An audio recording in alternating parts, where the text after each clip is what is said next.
Hello, what's up mga idol at bossing ko? Magandang araw po sa inyong lahat. Nandito tayo ngayon sa Casimiro Village sa Las Piñas. Meron po tayong iba-vlog na pasok sa budget nyo mga boss. Meron tayo ditong 2010 na Toyota Vios 1.3J, manual transmission, gas yung engine, odometer nito 101,000 km pong tinakbo. Price 228,000, free na po ang transfer of ownership. Mga boss, reason for sale nito, mag-upgrade lang po ang first owner natin ito. Ang gamit lang po ito, school bahay lang po ito. Outside appearance muna tayo mga bossing sa 2010 model, presentable po ang paint nito. Batman series po na Toyota Vios mga bossing. Ayun yung mga ilaw natin. Sa 2010 model, well maintained and well preserved. Stock pa po yung mga ilaw niyan. Front grille maayos, naka white plate na po yan. Naka ending 1 ang plate number niyan. Monday ang coding, naka-register yan hanggang January 2026 mga bossing. Ayan, meron na siyang fog lamps. Ikutan po natin ang unit na to. Mga gulong na ito, naka 15 inches na Westlake na gulong. Halos bago pa po ang mga gulong na ito. Nasa 95% trade life pa po yan. Tapos yung mugs neto, naka-Itoria po ang mugs neto. Wala pong gutter marks mga bossing. Ayan, sipatin nyo pong mabuti ang unit na to. Sa 2010 model, well maintained and well preserved unit to. Chinek ko, in-scan ko, tinest drive ko, napakatahimik ng makina, napaka-smooth tumakbo sa 2010 model. Sa 228,000, pasok na pasok to sa inyo. Goods na goods talaga tong manakbo. Condition ng makina, ready for long drive na talaga to. Ayan, sa likod, tingnan nyo po yung mga gulong. Body paint, sasabihin ko po sa inyo kung may mga scratches. Ito yung side na to, wala pong scratches. Sa likod naman, mga ilaw, tail light, maayos. Ayan, ito lang po yung nakita ko sa 2010 model. Ayan, wala pong ano yan, wala pong mga masilyado dyan, lata all the way yan mga bossing. Unli katok, wala pong problema, pwede kayo magdala ng sarili yung mekaniko na mag-check ng sasakyan, wala pong problem. Ayan lang po, nakita ko sa 2010 model na issue nya. Pero the rest yung paikot niyan, maayos po yan. Sa bubong may nakita akong kunting fade ng pintura kasi naglagay po dyan yung first owner ng bike rack, yung rack sa taas. Pero goods na goods po yan. Ayan, nakita niya naman po yung bubong. Ayan, meron lang siya ditong parang stain lang tong sa yung parang ng pintura, gawa ng nilagyan ng bike rack yan. Kung makikita mo naman ng actual to, presentable, hindi po ako mapapaya sa inyo. Sa naghahanap dyan ng first car nila ng sedan, eto Toyota Vios, napaka-solid nito mga bossing. Parehas po ng brand ng gulong, Westlake ang gulong, makakapal pa po yan. Sasakyan mo lang din to mga boss. Silipin natin yung interior nito. Ayan, sidings, maayos po yan sa 2010 model. Batman series to ng Vios, ito yung talagang subok na subok talaga to sa long drive mga bossing. Kaya mag-upgrade lang po ang ating first owner sa 2010 model, magpapalit po siya ng unit. Ito yung mga upuan nito, nakita mo naman, stock ang upuan nito, stock ang loob. Ito po ang upuan nito, maayos na fabric seats po yan, wala pong mga damage, walang punit yan. Kaya swerte rin pong makakuha nito kahit 2010 model. Nung iniikot ko, tinest drive ko, in-scan ko, wala po akong nakitang issue sa makina. Pang ilalim, wala pong kalampag. Ayan yung ating driver side. Steering wheel natin, wala naman po siya ng wala siya ng mga bakbak o dyan, faded yan po yan mismo. Kung ano pong makikita mo sa video, kaya para kahit wala po kayo dito, para nyo na rin po nakita ng actual yung unit kasi bibidyohan po natin ng ayos yan.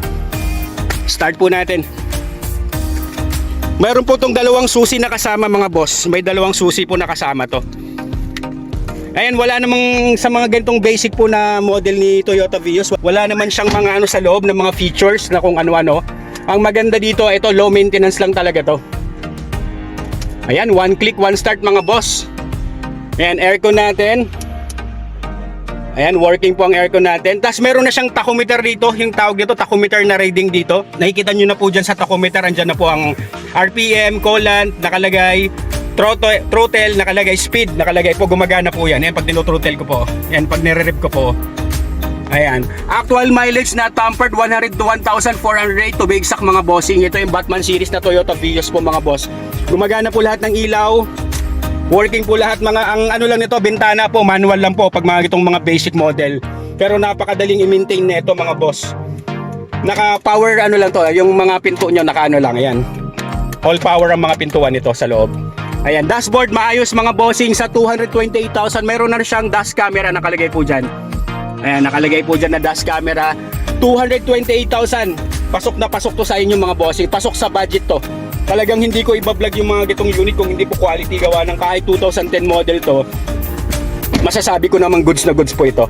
Aircon natin, binuksan ko na po aircon natin, malamig po ang aircon natin. Shifting po nito, naka 5-speed manual transmission po ito si Vios. Napakalambot po ng shifting nito kahit 2010 model mga boss. Primera, segunda, tercera, kwarta, quinta, reverse mga boss. Maayos po ang shifting ng wala pong mga, ang pang-ilalim niya, wala pong mga kaldag, wala pong mga lagutok. Goods na goods po nung test drive ko po, wala po tong problema mga bossing. Kasi kung may issue kagaya ng sinasabi ko, kahit low budget lang po, chinecheck ko po ng maayos para sa inyo. Sasabihin ko po sa owner kung may problema po yung unit natin. Kaya ito, pasado po sa akin tong 2010 model na Toyota Vios 1.3J manual transmission, gas yung engine, odometer 101,000 po ang kilometer na tinakbo nito. Price 228,000, free transfer of ownership mga boss. Dare to compare kasi ito po nasabi ko sa 2010 model kung paano naman ginamit to at kung paano naman inalagaan to. Bahay school lang ang gumagamit nito, yung anak niya bahay school lang po talaga ang gamit nito. Kaya masasabi kong hindi to laspag, hindi to gamit masyado. Ayan. Check po natin ang ating second row mga boss. Ayan ang ating second row po. Ayan, pag binubuksan mo yung pintuan, nag-a-alarm siya. So malalaman mong may bukas kang pintuan, nag-a-alarm po yan. Ayan, nakita mo naman kung gaano po kalinis ang likod nito mga bossing. Panalong panalo to. Well maintained talaga. Nakita mo yung mating, naka Toyota pa po yan. Orig mating pa po ng Toyota yan. Mga upuan halos hindi po nagagamit. Nakita mo buong buo po ang fabric seats nito.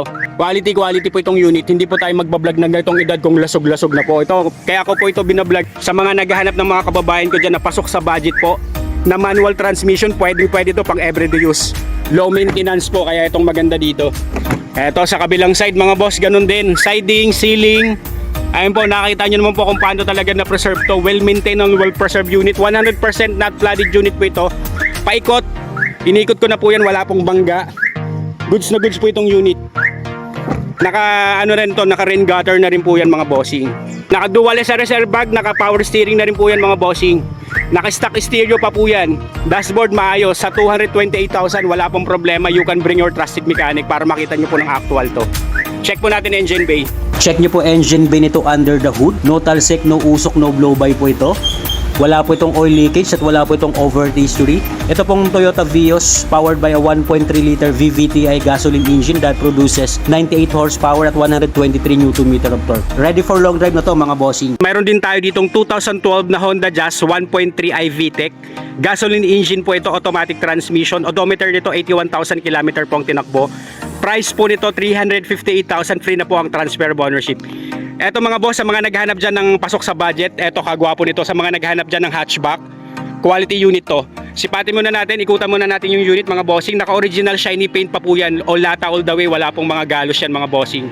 Bagong bapping lang po yan, kaya ganyan po kakintab yung unit natin.